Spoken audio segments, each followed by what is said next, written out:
Hello, everyone, and thank you for joining us for our new schedule for the Engage121 Product Update webinars. By your request, we have switched our schedule around, as you obviously know because you're here. We're now doing these on an every other week, every other Friday schedule, and to help accommodate our clients on the West Coast, we've shifted this to a midday East Coast time event. As always, we'll continue to record these and put them up on our YouTube channel whenever possible. But we continue to love to hear your feedback on what we cover here and what you'd like to see us cover in future webinars.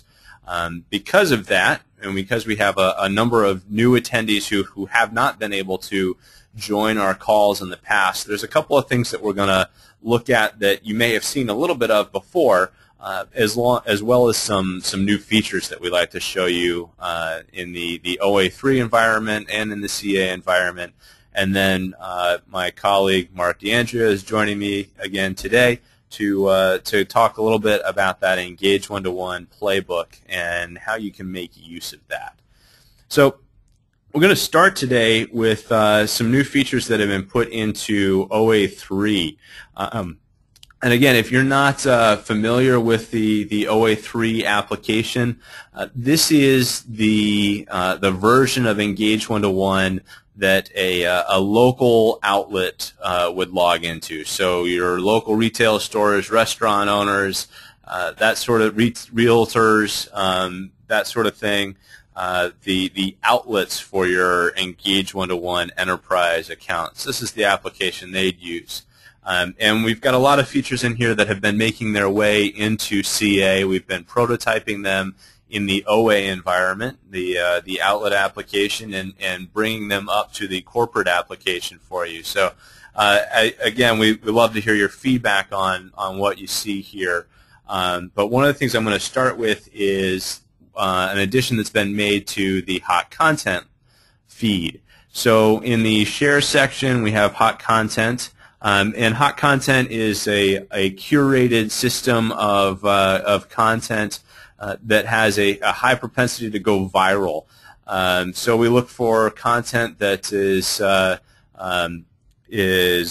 graphical, likely to be shared.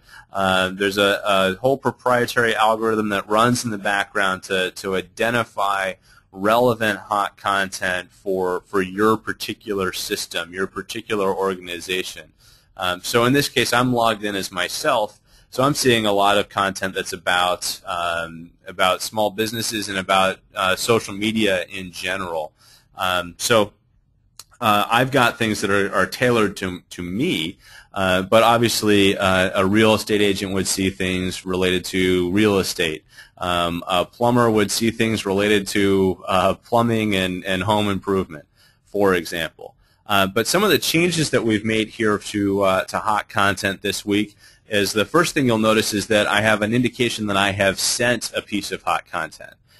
So you may have some pieces of hot content depending upon if they're corporate content or depending upon how your content is being managed. You may have some pieces appear a day after or 2 days in a row, for example. In this case, this piece showed up yesterday. It was something that was shared from my corporate content library, and I've sent it out. I sent it out this morning, but you'll see that it's grayed out, so you see an indication that I've already sent this post. So I'm not going to go ahead and send it again. The other thing you'll notice down here is local content. So we've added a spot here for any local content that, again, relates to your industry. So it's not just going to be local news. It's going to be local news that's specifically related to your industry. So all of our accounts, when we set up new outlet users, new retail locations, and so on, we'll identify things like their local patch, which is a local news website, local weather updates, their local weekly newspapers. We'll identify those and add them as local feeds for that outlet. And you can look at those. You can look at all of those feeds. Any OA3 user can look at all of those feeds by clicking on local in the hot content navigation filtering on the side. So when I select local, it's got all of my different content selected. I can see the things that are coming in from my my local patch. Additionally, I've set up some of my own feeds. So I have stuff that's actually things coming from Foursquare, for example. Things that that get posted to that Foursquare blog, and things that get posted to Reagan News, which is PR and social media news. So I've got my own feed set up, and those are what are being filtered and searched through to provide that local hot content. So it's looking through for things that are relevant to my industry and putting those into my feeds. The other things, the other hot content is what's going to come out of your industry feeds. So at any point, you can always look at your hot content, which is that algorithm running and generating that curated content, or you can look at raw feeds as well. So you can continue to drill down and find more interesting articles. You can filter, you can search by keyword, to find just the sort of content that you want to share. And all of this can be managed, the local feeds and the industry feeds. If an individual outlet wants to modify those, they want to add some content to it, they can do that back in the account section under My Content and in Feeds. They can choose to add a feed. They would give it a site name and put in the URL for the RSS feed. If they want to designate it as a local feed, they check the box. Otherwise, it'll go in as an industry feed for them. So they can manage all this and add their own content. Now, some of the things that I want to make sure everyone is aware of in terms of how CA interacts with OA and some of the features that have come from OA into CA that we've prototyped in OA and brought up to CA are starting with the Twitter demographics here. So in this case, in the OA environment, we're reflecting the demographics of the Facebook community and the Twitter community for this particular OA3 user. So my community is going to pull from the demographic information here is going to pull from either Facebook Insights or your Twitter followers. So if you don't have a Facebook page connected, this is just Twitter followers. If you do have a Facebook page connected, we're going to pull those insights here. The other interest down here is all unique information from your Twitter demographics, the demographics of your Twitter followers, how often they post, how often they what their interests are. But this is just a small piece of the puzzle, the small piece of all the information that's available. So we've rolled a lot of that up into the corporate application, and I'll switch over here. You'll see, looking at the dashboard view here, I can see a cumulative demographic report across all of my outlets, but I can also see for any corporate user, we can set up a Twitter demographics report for any of your connected handles. And this includes the full complement of Twitter demographic information we have.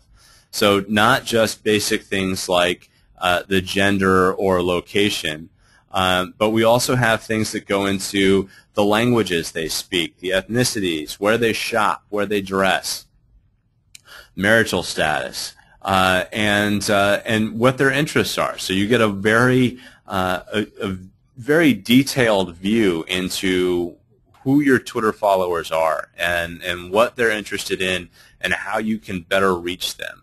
And again, that picture of how often they're posting, how active are they? Are they people who are out there posting all the time? If you reach them and they retweet it, is it going to reach a large range of additional users? So that's available for all accounts. We're providing every account one free handle for the Twitter demographics. We do it for all of the outlets, but we have it for one free handle, one free corporate handle.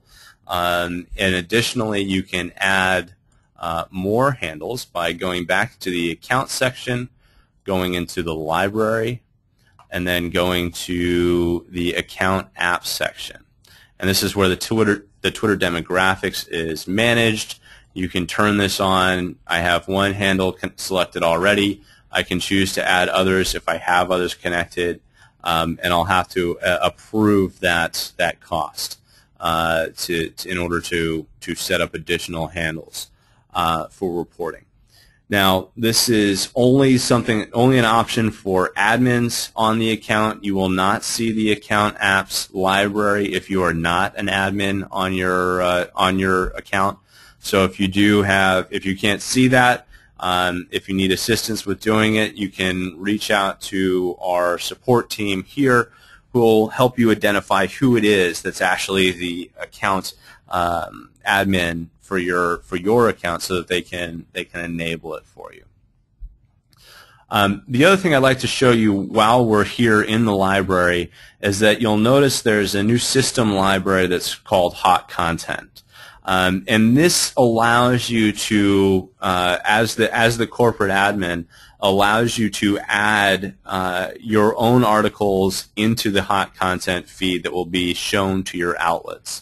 So this is something that needs to be enabled for your account, so you'll need to work with our client support team to do that. But we'll designate up to all 5 of those spots in the Hot Content feed for your own content. So it's generally you're going to activate 1 or 2 of the spots. So for example, when you look at my Hot Content back here in the OA3 application, the first spot in my feed is corporate content. So this is something that was shared by Jenny, who's managing our corporate feed here. So you would have 1 active piece of hot content, and this is all managed by the admin here in corporate. And when you do go to put in hot content into that library, one of the things that you can specify is the expiration date. So by using that expiration date, you can set these up. You can put a whole bunch of posts and videos and links and everything into your hot content library, schedule expiration dates for them, and as they expire, the next thing will roll into place. This one will become deactivated, and the next item that is still active will roll into place and become the new item for hot content. So you can do a whole lot, have it all scheduled out well in advance, or do it on a daily basis if you want to. But there's a lot of control there in terms of how you manage that hot content feed, and that not only shows up in the application for hot content, but also in the daily emails that your outlets will receive with their hot content feed. And then the last thing that I'll point out here that has been added into the Engage121 corporate application, you may have noticed it already, but we recently have added in the profile information that we had prototyped again in the outlet application. So wherever you see this little profile icon, when you click on that, you'll get profile information about the handle, the user that you're clicking on.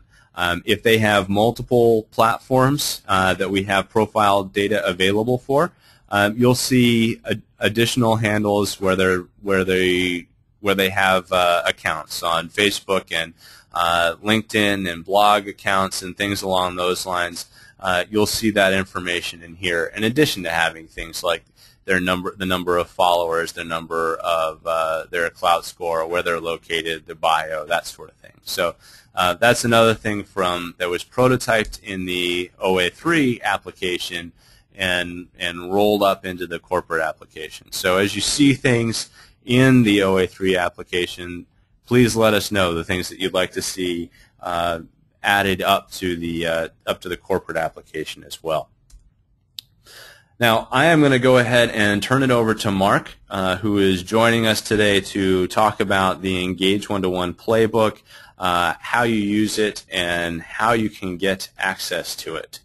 So, Mark, without further ado, take it. Thanks, Ryan. Good morning to all of you. Actually, good afternoon to some of you. Good morning to others. We are definitely excited about some of the things that Ryan just shared. And, you know, one of the other things I would say is with regards to the OA product or the local product, you know, this is something that you folks can really leverage. And if there are institutions or reasons why or you support the local dealer, the local store, the local folks, the power behind that resource is really significant, and we would certainly ask that if you want more information with regards to the OA product, also, as Ryan mentioned, the Twitter demographics. I mean, we're talking about really impactful information, so if you don't have that currently turned onto your account, I would certainly suggest that you do that as soon as possible. So what I do want to talk about is Ryan is talking about the resources, the assets, the Twitter demographics. It really gives you good information. One of the other pieces that we recently published is our Engage121 Best Practices Playbook. This playbook was essentially built to showcase how you can use Engage121 and social media, of course, to develop real business uses. So using social media for business practices like the ones that we're going to be looking at quickly here in the playbook. So without further, let me just try to jump across here. We do have an introduction in here. I'm not going to spend time on that, but when you folks do get a hold of this book, you can read it. I am going to just highlight a few of what's occurring in here, a few of the topics that are occurring in here. One of the things you'll immediately notice when you're looking at our table of contents within this Best Practices Playbook is you'll notice three main topics. Typically, when you're looking at social use and social use specific to business reasons or business purposes, we typically bucket them into three different ways. We bucket them by reputation management, so the things you're doing to develop your brand, develop your reputation of your brand. Social commerce, fairly simple, the commerce or using social for commerce purposes, and customer care.